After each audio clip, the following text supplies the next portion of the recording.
how to get pets in survivor.io. Alright, so let's begin with the video. To get started, the first thing that you'll need to do is open the survivor.io app. Make sure that you're signed into your survivor.io account. So once you open the app, you'll get redirected into your homepage on survivor.io. This might take a while depending on the strength of your internet connection. Now, as you can see in this section, you'll need to claim the login gifts that you will receive once you log into the application.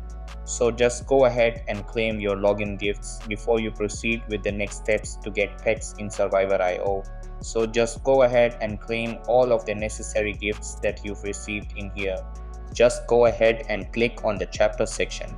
You'll find this at the middle of your screen. So just go ahead and click on that chapter. As you can see in here, to be able to get pets on survivor.io, what you need to do is reach chapter 9 of survivor.io, which is actually the ranch chapter.